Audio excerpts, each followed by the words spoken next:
It's about history, policy, and impact. A new perspective on current affairs, bringing experience, insight, civility, and scholarship to the urgent issues of today. It's about our past, present, and future. Your host, Pulitzer Prize-winning author and journalist Douglas Blackman. From the University of Virginia's Miller Center, this is American Forum. Welcome back to the Miller Center's American Forum. Our guest today is the acclaimed historian Doris Kearns Goodwin, winner of the Pulitzer Prize and perhaps the most widely read scholar of the American presidency. She is the author of 6 best-selling books, most recently The Bully Pulpit, Theodore Roosevelt, William Howard Taft, and the Golden Age of Journalism. Her biography of Abraham Lincoln, Team of Rivals, was the basis for Steven Spielberg's Academy Award-winning film Lincoln. She was awarded the Pulitzer for No Ordinary Time, Franklin and Eleanor Roosevelt, the Home Front in World War II. Her other books examine President Lyndon Johnson and John F. Kennedy. It's a pleasure, and we're lucky to get to have an hour of your time. Thank you. I'm delighted to be here. The body of your work over the 6 books and 40 years of studying presidents and the presidency is monumental, obviously. But you have particularly focused on 3 of the most important and contentious times in American history. The Civil War, obviously, but then also this less understood, highly divided period at the beginning of the 20th century, and then, of course, the 1960s. Those were also each eras in which the role of African Americans in American life was on the table, and pivotal decisions about the role of African Americans. What is it from those 3 periods? What lessons might there be that we could draw that would be instructive today as we wrestle through a similarly divided time and one in which race is also now really at the center of it? Well, when you think about the progress that was made through the Civil War and then again at the turn of the 20th century and especially in the 60s, social movements from the outside seemed to be the key toward moving public opinion forward. The anti-slavery movement was there for decades, creating a mood that allowed finally people in the North to create the Republican Party and produce what eventually becomes the Emancipation. And the 60s, there's no question that the Civil Rights Movement was the engine from the outside that Lyndon Johnson was able then to connect to produce the Civil Rights Act and the Voting Rights Act and fair housing and so much of the legislation in the 60s. So I think when we look today at so much of what's happening with racial tension, there's still, in my dream, a hope that a movement is out there rather than just scattered protests about individual problems, but that can really talk about what is that next stage in the racial relations that we need to, and it probably has to do with social and economic justice, which is where LBJ was going before the war in Vietnam cut it loose. The war overtook the momentum that was beginning to build for social and economic change, not just legal change with civil rights and voting rights. I mean, the speech that LBJ gave at Howard University talked about all the things we're talking about today, the inner city, the fact that there's little hope for people when you've got decaying housing and you've got bad education and family structure that's a problem. But then the war took that over. And then the civil rights movement itself lost some of its momentum. Martin Luther King was killed. And we've had some decades where we haven't focused directly on that problem anymore. So history tells you that when things seem intractable, though, we can make changes. I mean, that's why I love it so much. I mean, I think we're at a stage in the country in general, not just with racial relations, where we feel like our problems are so complicated we don't have power over them anymore, that there's not anything we can do as citizens. But everything I've learned in the progressive era, it was citizens that pushed Teddy Roosevelt and the reluctant Congress to do the legislation that was needed at the turn of the century. It was citizens that began the anti-slavery movement. It was citizens in the civil rights movement in the 60s. All my periods with my guys. There is oftentimes a sense around history, both, and oftentimes even historians, I think, project this, but a sense of inevitability about history, that the things that happen were just going to happen, almost a sense of predestination, as opposed to what your books really do capture is that these are human beings with all sorts of frailties, and they make good decisions and bad decisions. FDR once said, problems created by men can be solved by men. You know, we sometimes think that things are either predestined or too messed together to unravel in a certain sense. But when you think about the periods of time that I've studied have often been crisis periods. And there is something, as you know as an historian, where a crisis gives freedom for the leader to do things that might not otherwise happen. Obviously, if Lincoln had been president in the 1830s or 1840s, before the anti-slavery movement had reached its peak as it did before the South seceded, he might not have been able to do what he was able to do. Similarly, if FDR had not come on the scene at the time of the Depression, all of the legislation that was pushed through in that 100 days would have taken a lot longer to get through. So there's something about the crisis creating opportunity, but then you need the person there to be able to diagnose and exploit that opportunity. Herbert Hoover was there before FDR, Buchanan was there before Lincoln, and they didn't make the same things happen. So that's that conjunction of the man and the times. The thing that is so interesting is Lincoln, when he was a young man, was worried that his entire generation didn't have any great challenges. That, what are we going to do? He said we might have become a congressman without much purpose, we might go after money, but the founding fathers have done everything. They've created the whole thing and nothing's left for us. That wasn't true. And what about the period of your most recent book, at the beginning of the 20th century, and Teddy Roosevelt? That's less understood. We all have a sense of TR and a fascination with him, but the bigger context and the degree to which the country was deeply divided and his part in the midst of that, and then ultimately how it resolved somehow. But are there reasonable comparisons between that period of time and today? Well, sometimes when you hear the context of the turn of the 20th century, the rising gap between the rich and the poor, corporations having lots of power, people feeling like the middle class was squeezed, new technology making people, it was great at the turn of the century, they worried about the speed of modern life, that somehow people were getting depressed because things had gotten too fast. And then I think about, my God, what about today?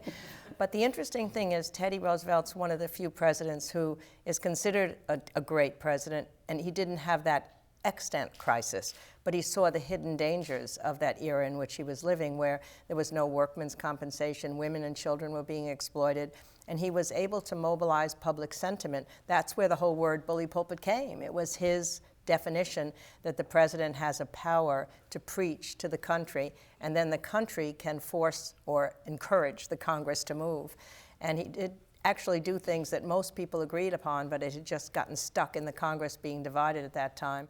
At a time when the president said much less, and there was so much less access to a president, they seemed to have so much more power in the words that they did say. The great presidents, in a certain sense, were lucky to be in a time when their own strengths were right there. Think about it. I mean, Lincoln is a man of the word, a written word. And at that time, speeches would be published in full in the newspapers. They'd be pamphletized. People would be reading those extraordinary words over and over again and reading them aloud, even to people in the neighborhood.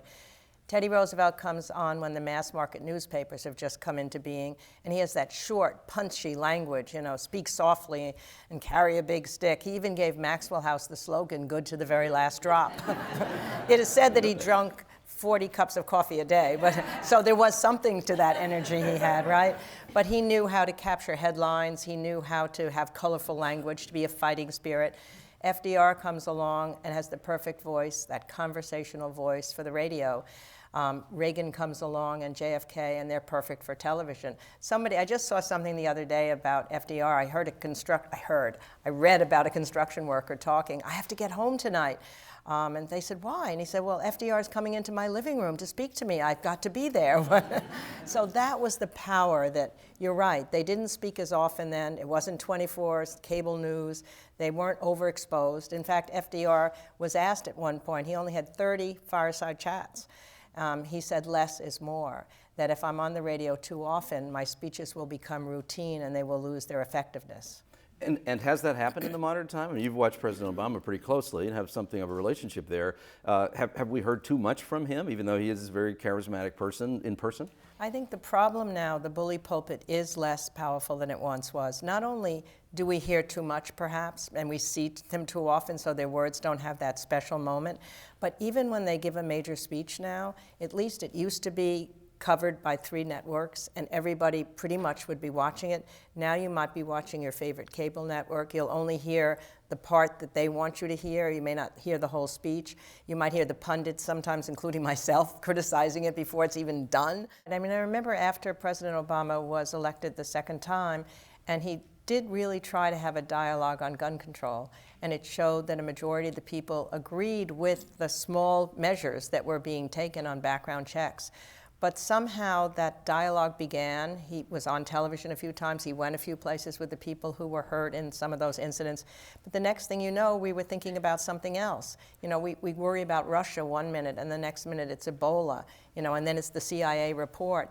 And it's a larger problem of attention span for people today. I mean, when you think about the internet, you think about email, you think about blogging, I wonder that anybody can focus on anything long enough. I think something's happening to our brain.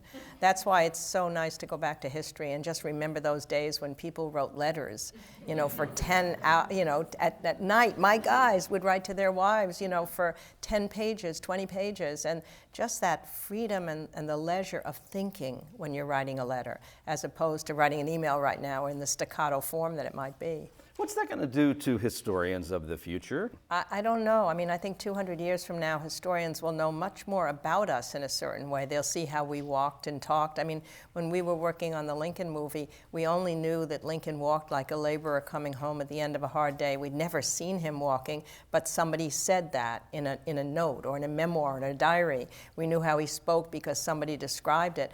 But yet, what they won't have 200 years from now is the intimate emotional detail, like when Seward, Lincoln's Secretary of State, was writing to his wife because she wasn't in Washington, talking about, I hope we're seeing the same moon tonight, and I'm thinking of you, and I love you, and I miss you. But more than that, he's talking about what Lincoln did that day, what all the cabinet guys did. He's talking about which ones he's mad at.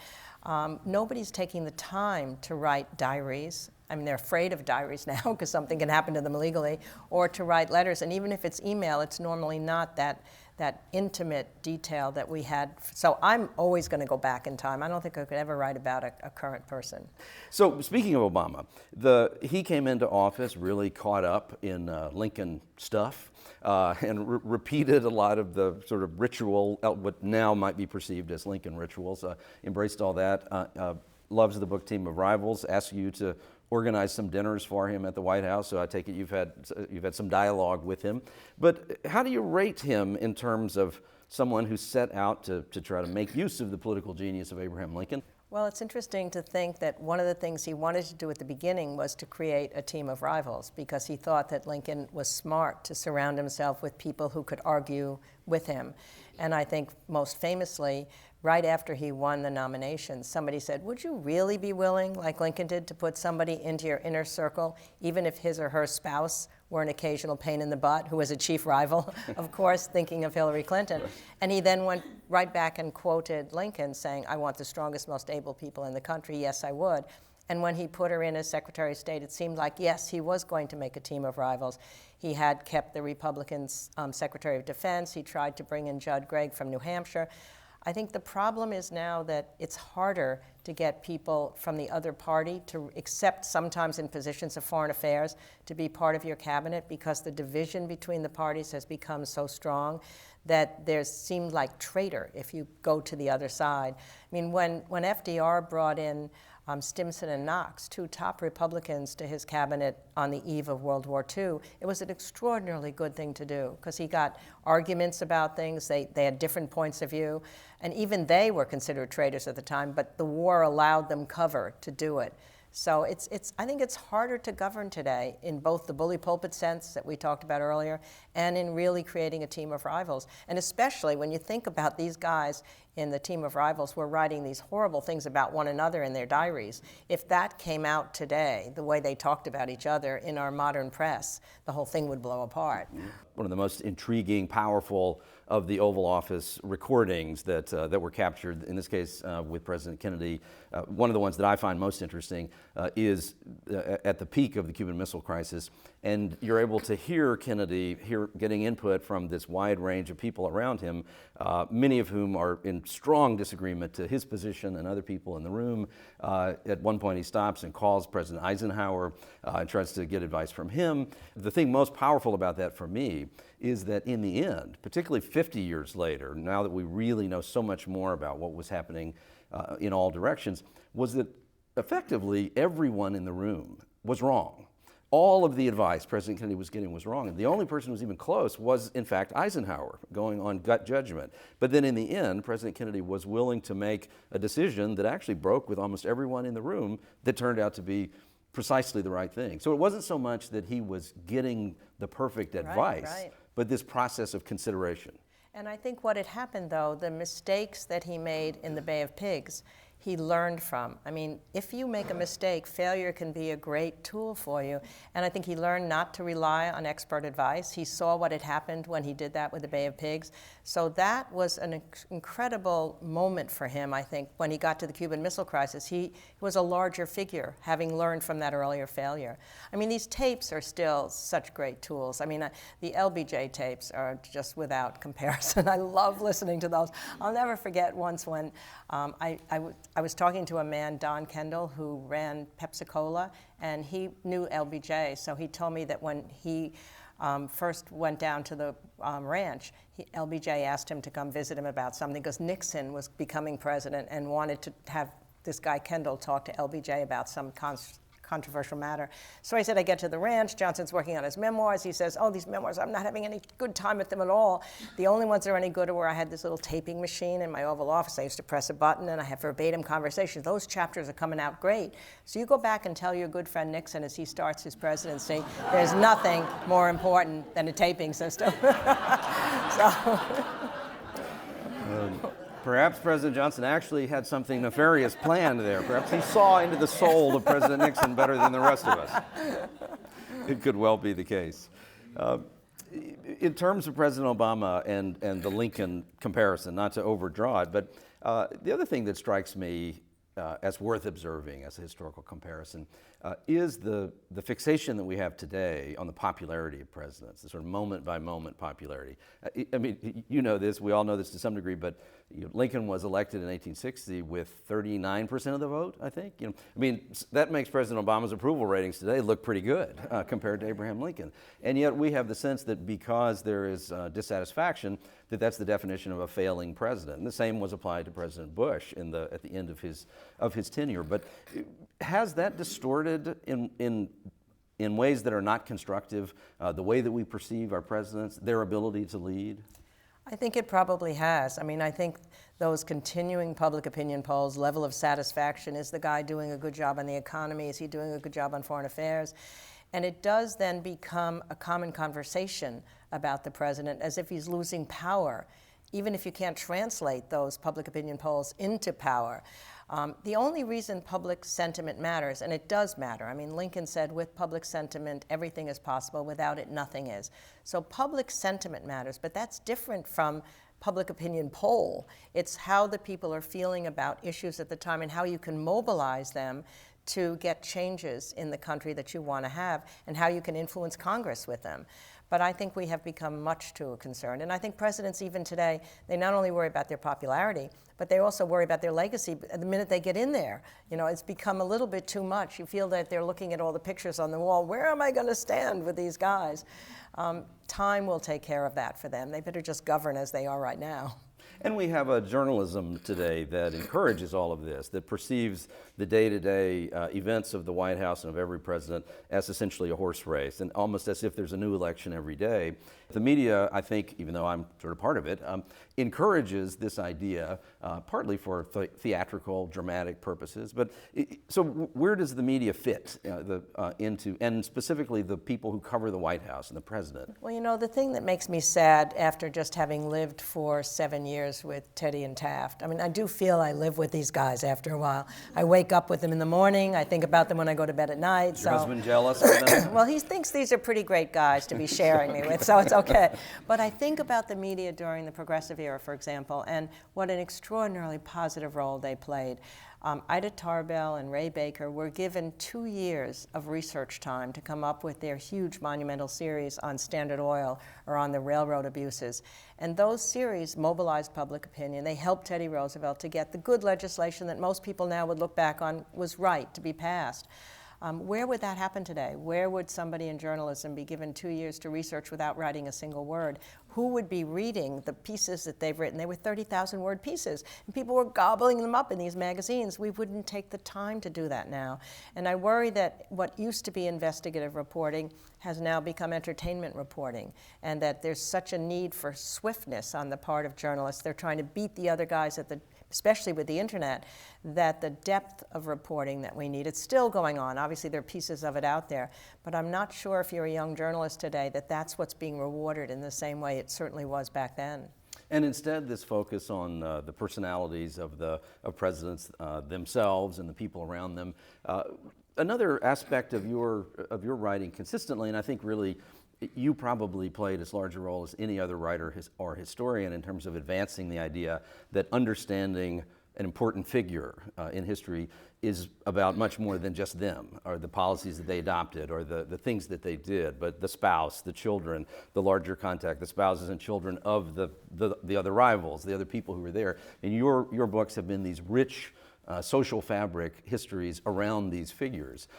Yet, when we look at our contemporary leaders, there's really almost none of that. And in fact, and if there's anything, it's only snarky stuff on the margins. But we perceive these presidents in really narrow ways that perhaps don't really get at the things that you end up spending years of time trying to figure out. You know, I hadn't really thought of that until you answered the question, until you asked the question. But I think that's right. I mean, I think when I think about what's combined all the books that I've written together, it's the importance of relationships. And you think about it in our own lives. That's key. It's not just wife and friends, but colleagues, the people you're working with. How do you form a team? So that in a certain sense, Lincoln's was a team that he was able to form out of these people who had all thought they should have been president instead of him, who looked down on him at the start and realized in the end that he was, in a certain sense, the chief of them all. FDR's relationship with Eleanor. Without Eleanor, he would not have been the president that he was. I mean, she was the moral figure, constantly arguing with him, constantly, being a pain, as he might say, but a great pain, and a thorn in his side. I guess that's the way he put it. And obviously, Teddy without Taft wouldn't have been the same, and Taft without Teddy. So that these people don't govern in isolation, and yet we do somehow, you're right, in the time when we look at them, we just see the guy in the White House. So far, just the guy in the White House. And they care about the wives, et cetera, and there's something on the kids. But what's more important is what kind of collegial relationships do they have with the people they're working with? We don't know a lot about that. And that teams thing is critical in business, in any organization, that I'd like to know more about, even at the time. In terms of President Obama and these antecedents that may exist in history, it seems to me the conventional wisdom is that the team of rivals approach, while it's where he started, that it hasn't really played out the way that he might have imagined. In fact, it tends to be that the criticism of him oftentimes is more along the lines of being a micromanager, and then progressively more of one over the course of his presidency. At the same time, one of the things that you capture so well in Team of Rivals is that Lincoln wasn't just engaged in these relationships with the designated rivals, but he was orchestrating a much larger symphony. I mean, the degree to which he was reaching down to individual generals and individual people. No, I do think that most of our successful presidents have had to reach below the cabinet level to get to that desk officer, in the State Department, or to get to the general below the general at that certain level. The other interesting thing your question reminds me of, though, is I think in these earlier days, our presidents were able to reach out to the public and absorb their feelings and their ideas in a deeper way. I mean, for example, Teddy Roosevelt went on these whistle-stop train tours. He'd be gone 6 weeks in the spring and 6 weeks in the fall, stopping at every station, listening to complaints, listening to what the people were feeling, even waving to them as he was going past them, and they were standing at little village stations. There's one moment when he was waving frantically, and he was kind of disappointed that he didn't seem to get a smile back until somebody told him he was waving at a herd of cows. He was rather nearsighted. But anyway, there was a sense in which you wish that our presidents today, they get stuck in Washington. They do go out for fundraisers, obviously. They go out and they have meetings with people, town halls. It's not the same as the everyday process where Lincoln saw ordinary people every morning. At that day before civil service, they came in and they wanted a job. And after a while, his secretaries, Nicolay and Hay, said, "Lincoln, you don't have time for these ordinary people." He said, "You're wrong." This is the popular assemblage out of which I have come. I must never forget that. These are my public opinion baths. And so there was a sense of constant connection to ordinary people. So too did the train trips that Teddy Roosevelt went on. And FDR was constantly having people into the White House all the time. No dinner without people that he could talk to, that could argue with him. You don't have the feeling that our modern presidents have moved outside the White House as much as these people did to really get a feeling for where the country's at. And what have these dinners been that you have organized at the White House? Well, the idea that President Obama had was that he wanted to meet with historians who would come with their presidents in their heads. We don't come dressed up as Truman or Jackson. But there are actually at the plates sometimes little plates from the past that are part of the dinner thing, and give him advice from our guys. So he's had one of these a year just about, and they're off the record. And they've been fun. I mean, they've been fun for us historians. And I think they've been fun for him, too. Because so there'll be modern problems, and it's not going to be discussed publicly, but then you'd say, well, this is what Teddy might have done, or this is what Truman might have done. And for us, it's great to be there. And there's nothing, no matter how many times you've been in the White House, it's still a thrill every single time you go in, I must say. When I say to a historian, how might Teddy Roosevelt have handled this, or what's the lesson from that thing in the past to deal with this thing in the present, and very oftentimes the historian will say, well, actually, I'm about the things in the past, and even the notion of lessons of history is disputed by people at times. Then, on the other hand, we have events like this where a president really wants to hear about history, and historians like you who are game to draw these parallels. I'm actually thinking about this a lot right now because the work I'm doing is a book on leadership. I'm going to bring all my guys into the room at the same time and try and figure out, are there things we can learn from their leadership, even though the context was different? And obviously you have to set the context for each person because that changes the nature of the challenges that they've met, but they're all dealing with human nature. Leadership is about mobilizing people, it's about persuading people, it's about getting through obstacles. So there's no question in my mind that there are lessons to be learned from people who were leaders in the past, or otherwise we're just assuming that history can't teach us anything. And what are we doing otherwise? What's the point if there aren't any lessons of history, right? Yeah, I mean, I think that's crazy. I mean, I know people say that, but that's, sometimes we academics, or I used to be an academic, get pretty stuffy, and I think that's a stuffy response if somebody says that. Let's talk about you as a writer for a few minutes, and then we'll come back to some speculative history after that. But how did you become you? Oh, a minor question, sir. I don't think I've ever been asked that in my life. I mean, I think if that means how did I come to love history, I mean, it partly has to do, there's no question, as I always come back to my father teaching me how to keep score when I was a little girl so that I could record for him the history of that Brooklyn Dodgers game. And, I think I learned the narrative art from those nicely sessions with my father, because at first I'd blurt out, after I had learned these miniaturized symbols, it was going to take 2 hours to tell him the story. The Dodgers won or the Dodgers lost, which took much of the drama of this 2-hour telling away. So I finally learned you had to tell a story from beginning to middle to end. Much later, read an essay by my heroine, Barbara Tuchman, who said, even if you're writing about a war, you have to imagine you do not know how that war ended, so you can carry a reader with you every step along the way, just knowing what the people at the time knew. So that's where that love of history came, even if it was just the history of the Dodger game 3 hours before. And then I had a teacher in high school, as is so often the truth, Miss Austin, and she won an award as the best history teacher in New York State. And then I went to some of the homes. My parents took me to FDR's home. I think there's nothing like seeing the homes of these people to feel like they're still alive. I remember when I was little seeing FDR's glasses on his desk and seeing his cigarette holder. And I said to this tour person, he's got to be alive. He left his glasses here. And then seeing Fowler's leash on the bed upstairs and thinking the little dog was still running around. And then I began to think, you could really write history as if they are still alive. My only fear is that someday there'll be a panel of all these presidents I've ever studied in the afterlife, and they'll all be telling me every single thing I got wrong. And the first person to scream out will be LBJ. How come that book on the Kennedys was twice as long as the book you wrote about me?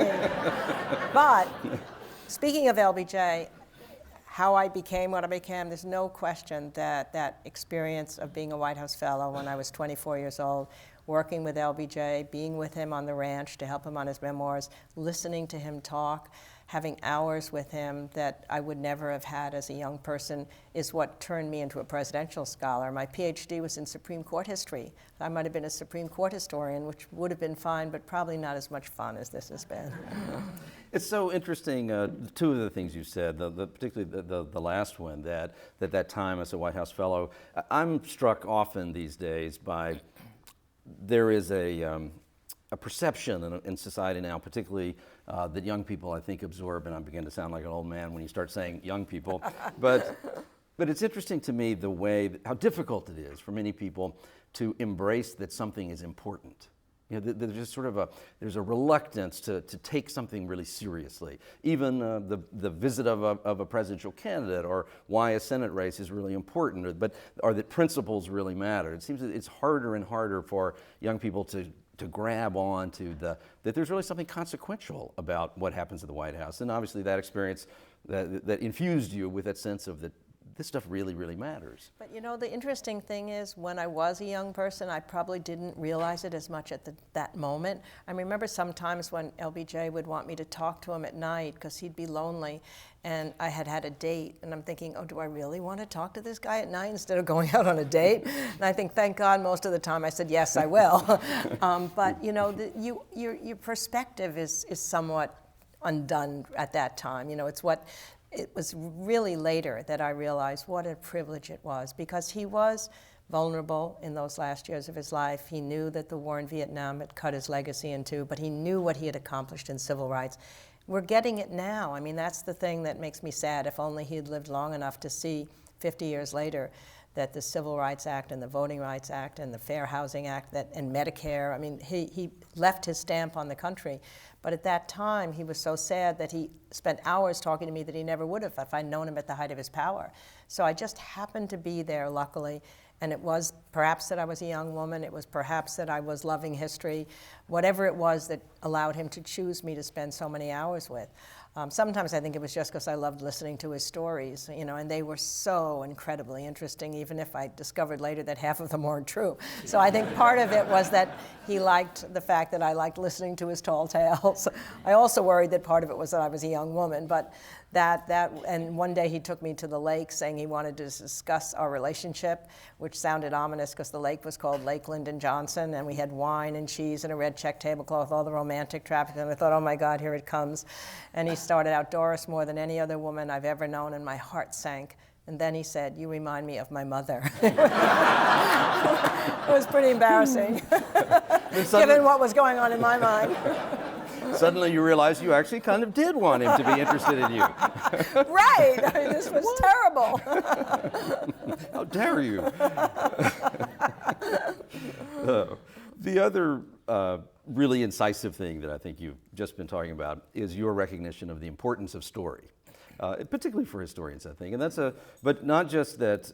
What you have done is to recognize that story is so central, because without story, nobody really cares, or nobody really understands it, or nobody stays around long enough to make sense of it all. But you bring this powerful narrative device into all of your work, but then attach to that this incredibly granular level of scholarship. I think I counted 5,500 footnotes in Team of Rivals. That's about right, isn't it? I'm afraid so. Yeah. That's why they're so fat. Exactly. Somebody told me they were reading Bully Pulpit, and they were very nice, saying they liked it very much, but they were reading it when they went to sleep at night, and it fell on their nose and broke her nose. So there's a problem. So now you've got an OSHA claim against you. Why is it so important that you not tell the end of the story, even though everybody knows the end of the story? Why do you have to hold that back while you're writing these many hundreds of pages? Because what you're really hoping is to catapult the reader back into this time that you have now spent years absorbing. And that means that they have to be with the people learning only what they're knowing at the time.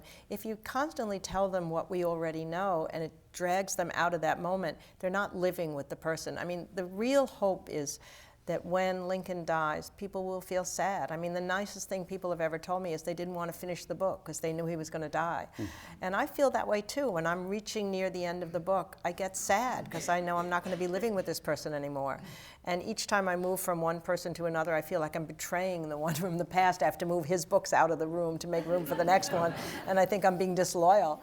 In trying to pull together these narratives as a writer and a historian, how did you deal with that, particularly in the case of Lincoln, but this would apply to also to Roosevelt and certainly and to FDR too, but how did you deal with that, these figures who've been so mythologized, particularly Lincoln, and it's not just splitting rails and reading a book by the firelight in a log cabin, but so much more than that. And your book does have all sorts of accounts. It's part of the beauty of it, of these little bitty encounters. And the exchange between Lincoln, I don't know why I remember this particular one, but the exchange between Lincoln and a teamster who's cursing, and him saying, "What church are you, an Episcopalian?" And well, you must be Episcopalian because you curse like Seward. you Exactly, curse like Seward. exactly. Yeah. Well, this little tiny account that, of course, there's really no way to find 4 cross references to that moment in time. I didn't look up the footnote, or at least didn't today. But presumably that came from some account that. But how do you, particularly from an era in which people did make up all sorts of things, and newspapers had no real burden of being correct, and we're all partisan. How did you sift through all that? Yeah, and with Lincoln, it's particularly hard. In fact, there's been a book written about judging the various stories on Lincoln by 5, 4, 3, 2, 1, depending on whether somebody told it at the time, depending on whether it was written down, depending on whether it was told to a 4th person or a 5th person. And you do have to think about those things. And sometimes you say, this story, may be exaggerated, but then if it's such a good story, you want to tell it. So then you, in the footnote, will say, we're not quite, no, I don't quite do that. But I think in the end, it's judgment. It's the question of whether does that story sound, forgetting the one we just talked about, which may or may not be true, but that was Seward saying that at the time, so that makes sense. But forgetting all of that sort of stuff, you have to make a judgment. Does this story tell me something about the character that I think I've gotten to know? Because in the end, what you're really doing is telling the reader about these people with their strengths, with their weaknesses, as you've come to feel them, as you've come to know them. And the stories help to fill that out. And if the story helps to do that, then you use it. If it doesn't, if it seems like it's odd, and sometimes and then you just say, okay, I'm not going to tell that story. We tell a story, and then you find yourself sometimes you tell a story, and then you remember some other little part about it, and then it makes it more interesting the next time. And that's why, LBJ used to tell a story about his great-great-grandfather dying at the Battle of the Alamo, and it was so stirring until somebody pointed out he didn't have a great-great-grandfather who died at the Alamo. He just wished he did so much, he must have made him up in his mind. So then you think, oh my God, what are we going to do with this? And also, I think you skillfully apply another art which is often lost, particularly in journalism today, but just whether the internal logic of an anecdote stands up. Right. And that if this is true, then what else must be true? And are those things, is there evidence of those things? Or factoring in what would be the motivation of a person to have told this story or remembered this thing, and who's believable and who's not. Right. The county sheriff's account of why he arrested a lot of African American people in 1900 is probably not the most reliable account, even if we are missing the accounts from the other side. Absolutely. That sort of logic.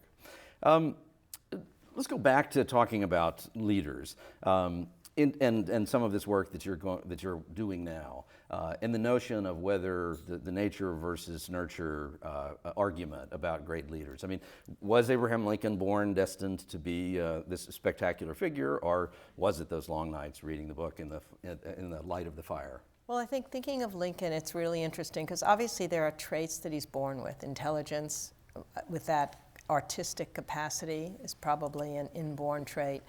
And what he's born with is ambition. This is the mystery. I'd love to know the answer to this. Where do we get our ambition from? Where is that drive? In Lincoln, it was huge. It was fierce. I mean, he's in this poor situation where he is. Most of the people don't read or write around him, and he's teaching himself to read. And then he becomes the only one in that community that can read, and that sets him above everybody else and makes him feel like maybe I have a chance to get out of this community. And then he desperately wants to get out, and he wants to become somebody. And he dreams even of making a difference in people's lives when he's a young man, before he has any chance of thinking, I can really do it. And even at the moment when he's in his early 30s and he's in a depression, and a suicidal depression, and his friends come to him and they take all knives and scissors away. And partly the depression is that the gap between those huge ambitions and where he is in his life seems like, I'll never get there. And they say, you have to rally or you'll die. And he said, I would just as soon die now, but I've not yet done anything to make any human being remember that I have lived. That's my dream. He tells that to his friend Joshua Speed at the time.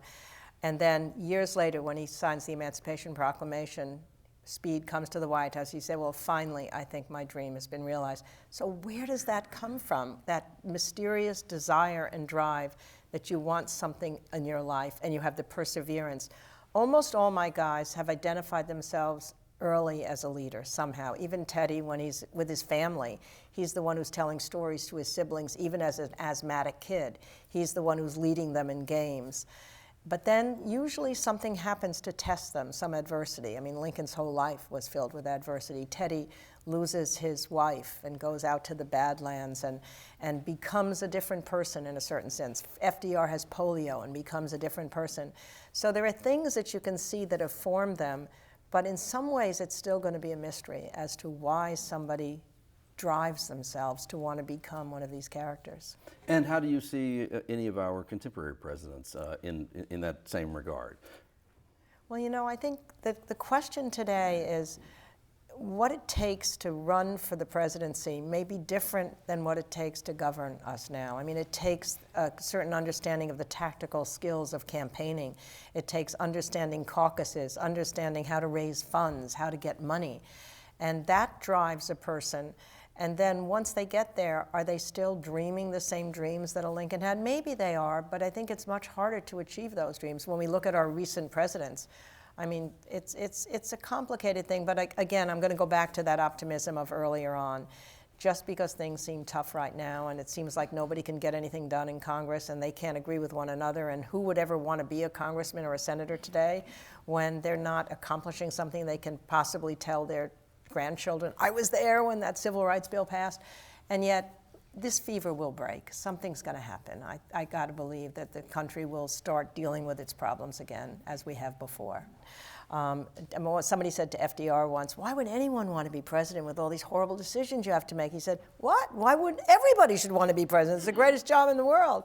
You know, and Teddy Roosevelt so loved being in the center of attention that his daughter Alice said he wanted to be the baby at the baptism and the bride at the wedding and the corpse at the funeral. But still, I think maybe, I haven't seen recent presidents since Clinton, that you've seen a real joy in the process of being president, that natural politician thing. People feel that, and they want that in their leader, I think. And why do you think it is that, for instance, say with President Obama, that here you have a figure that is elected in a fairly resounding way originally, what does indeed appear to be a tremendous mandate, all sorts of people voting for him who were not logical to have voted for him at that particular moment in time, great sense of national accomplishment around this that was somewhat distinct from him, I think, but that day on the Mall, the day of the inauguration, you know, there's 1 million people out there.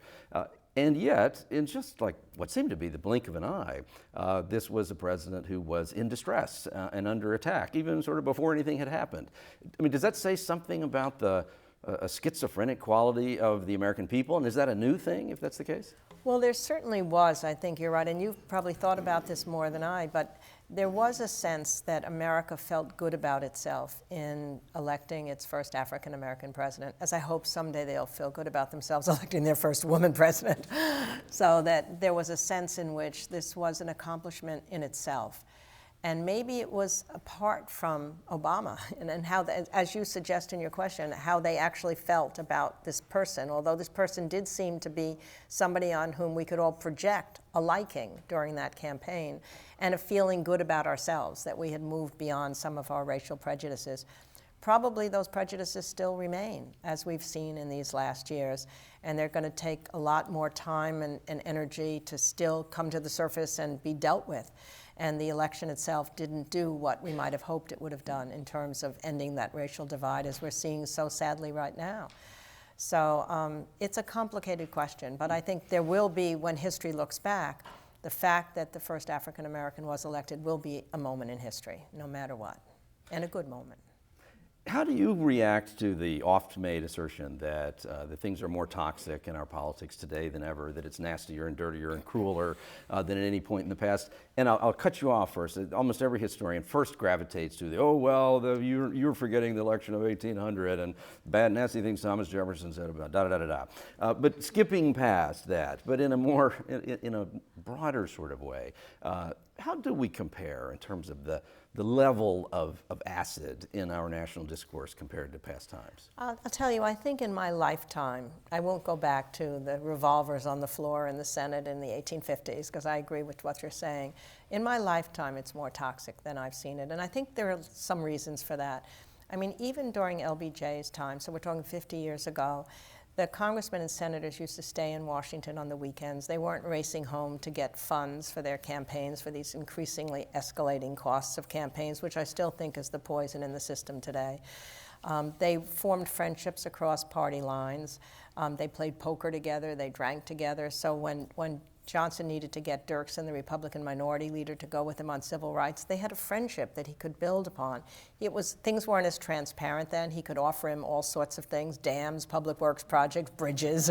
That would be impossible today, right? And he could also offer him, more importantly, Everett, you come with me on this bill, you bring some Republicans to break the Southern filibuster, and 200 years from now, school children will know only two names, Abraham Lincoln and Everett Dirksen. How could Dirksen resist? But there was a camaraderie, there was a sense of institutional patriotism. There was a sense in which they in Congress and in the Senate, this is where we are. Now they all want to run for president. They can't wait to get out of where they are. They're spending so much time raising funds. They have those structural problems with redistricting where they don't have to be moderate. And the cable networks doesn't help, and people are on the television if they're more extreme. The way the primary system is run produces that extremity. I think it's worse now than in my lifetime, but you're right, it's not as bad maybe as 1800 or 1850s. I have the sense that in 1800 or maybe in 1850, but not in 1820, that you didn't have the level of personal vituperative I agree sensibility. with you. No, I think there is a sense now that there doesn't seem to be the same dignity of feeling we are fellow colleagues. In fact, even in the 19th century, if you said something really bad toward one of your fellow colleagues, you could get censured. Now they'd all be censured. I mean, the kinds of things they say about each other. I just don't, again, going back to the idea that sounds so light, but I think is real, of enjoying the job, I can't imagine that the congressmen and senators today love being congressmen and senators because they don't have that colleagueship that really was important in the old days. And something, again, is going to have to break that. Each of your key figures are also ones whose legacies were not completely clear at the time of their deaths, actually. And in particular with both Lincoln, FDR, and Kennedy, each of them is abbreviated while still a figure on the stage, and someone who was expected to do something else tomorrow on the day that they disappear. And so in the end, that also means that they did not have to confront that things didn't always turn out the way that they perhaps were expecting them. As we said earlier, Lincoln didn't have to confront what to do with all of these emancipated people. Right. What's the real, we still, I think, maybe you would say differently, we're still not entirely clear what Lincoln really imagined the lives of African Americans would be as free people. FDR didn't have to wrestle with particularly the actions of the 30s and how they have now, that we're still arguing about the degree that government should be involved in some of the things they brought it into. And then Kennedy on civil rights in Vietnam was tragically, but was absolved of having to reckon with those things. How does that affect the way that you evaluate the greatness of those individuals? No, there's no question that being cut short before the ending makes a huge difference. My husband, who was in the JFK administration and worked for LBJ as well, was one time trying to give solace to Bobby Kennedy, who was worried that his brother had only had 3 years, and it just wasn't fair, that history wasn't going to give him a good shake because he hadn't had the right time to do things. My husband, trying to make him feel better, said, well, Julius Caesar only had 3 years, and he's okay. And so then Bobby said, well, it helps to have Shakespeare write about you. So, I mean, as far as Lincoln goes, and you had this question earlier, I mean, he understood himself, I think, that the problem of Reconstruction was going to be even more complicated, more challenging than the problem of winning the war had been. And it was going to take incredible statesmanship, and probably would be the most difficult thing he'd ever have to do. So you're right, he gets cut down at that moment. We can imagine that he would have made things possible for Black Americans while still keeping the South in the Union without all the bitterness that eventually happened. That may not have happened. It might have tarnished his legacy had he lived longer, without a question, because we can imagine now that he would have done all the things we hope that some mythical person would have done. But I still think the country would have been far better off having Lincoln there to deal with the South than possibly Andrew Johnson or anybody else who came after him. So it would have been worth that legacy being touched to some extent if we could have had that person there at the time. If you were having dinner with President Obama next week and he said, Doris, give me 3 bullet points, 4 bullet points, what do I do the next 2 years so that the you of 20, 30, 40 years from now looks back on me in a good way? What would your advice to him be? Well, I think one of the things is to not lose energy. I mean, one of the things LBJ told his staff in those last couple of years is, I don't want to see a single resume on anybody's desk. I don't want you thinking of where you're going. We still got time. So I think the most important thing is to not feel that constriction of time, which I think you begin to feel when you see everybody else turning their attention to the next campaign. There's still time for foreign affairs. There's time for domestic stuff. There's time for thinking about climate, which he is talking about. There's time to deal with this racial issue. Who is better adept, possibly, at dealing with it, which has reared its head yet once again. So I think that the important thing is to just keep your energy going and think about what you came into the presidency for in the first place. What were the things you hoped to accomplish? The economy is now seeming to get better, but maybe not still for the people who are struggling with 2 careers and wife and husband working at the same time, and what's happening to the middle class, and what's happening with the gap between the rich and the poor. That doesn't bother me as much as mobility. I think mobility in our country is a huge problem because we were founded on the thought that if you were born in a certain place, you could move upward with perseverance and hard work. When I see that people who are born in the lower quintile never usually make it out of there, or very rarely do, less now than in Europe, less than in the past, that's something that I think our president should worry about. You said a moment ago that President Obama, having been the first Black president, on that basis alone, I think what you said was that's an important thing, no matter what, that's going to be an important thing.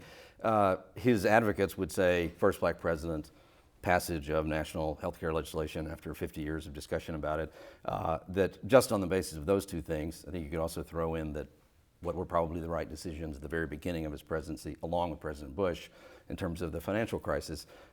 His advocates would say, once all of the noise has settled away, that adds up to a great presidency, despite all the other things. I think it will look more consequential in the future than it does now. And that's partly because of what you said before. We're just so in the middle of criticizing perhaps what we feel about his leadership, or the things that we wish were different about him, or his relationship with the press, or his inability to get Congress to do something. And it'll be 30 years from now that they'll look back and see what actually happened during that period of 8 years. And more probably did happen than we might be feeling right now, because it seems like the recession may have come to an end, or maybe coming out of it. So maybe the stimulus did do something at the beginning, or some of those decisions that were made. Healthcare did get passed. It'll be important to see whether it sustains itself. If it got repealed, that would make a huge difference to his legacy. But if it becomes something like Medicare, then he will be given credit for that, and being the first African American president. Yeah, I think we're really hard pressed to evaluate these people in the middle of them all right now. Maybe we could never have. Look at if FDR hadn't run for a 3rd term and he had been stopped in 1939, 1940, he would have been the president who didn't end the Depression, right? And instead, now he gets that second chance, just what we've been talking about, terrible chance to be the Allied head of World War II, the most terrible war in human history, and yet it gives him a legacy that he would not have had. A last question, not really a historian's question perhaps, but also with President Obama, we now have the prospect of that this figure, whether he's viewed as great or not, but this first African-American president will leave office and then be around for a really long time, unless he starts smoking again really aggressively. But we're going to have this. They're going to have this incredibly historic figure just on the point of being the first black president, and this person who has the allegiance of a group of people who now represent this absolutely essential bloc for one of the political parties. But this person's going to be around probably for 30 years. I don't think we've ever had anything quite like that in terms of an ex-president. Well, what I wish actually is we tend to have more ex-presidents around nowadays anyway than we ever did before. And I wish they would be called upon more for advice. I mean, it's a special club. They know things, just as you were talking earlier, that JFK calls on Eisenhower. And there is somewhat happening with Bush and Clinton having become friends, and they're doing things in philanthropy together. But I don't think we're seeing the current presidents using these characters as much as you would hope they would. So one thing you would hope for the future is that, you know, if he's still around and Clinton's still around, that they can be used more by, well, if Clinton's still around and it's Mrs. Clinton, I guess he'll still be around to give her advice. But being an ex-president is kind of fun these days in a way that it wasn't before. First of all, they have money that they never had in the old days. They can write their books, they can write their memoirs, they can do philanthropy. I suspect that some of these presidents, it looks like President Bush Jr. seems very happy being an ex-president. So who knows what Obama will do? Well, time will tell. This is where we don't know the end of the story yet. Well, let's hope future presidents listen to you. It's been a real pleasure having you. Pleasure for me to be with you. Thanks for being here. Pulitzer Prize-winning historian Doris Kearns Goodwin. For more about this book and this program, visit us at millercenter.org, American Forum. See you next time.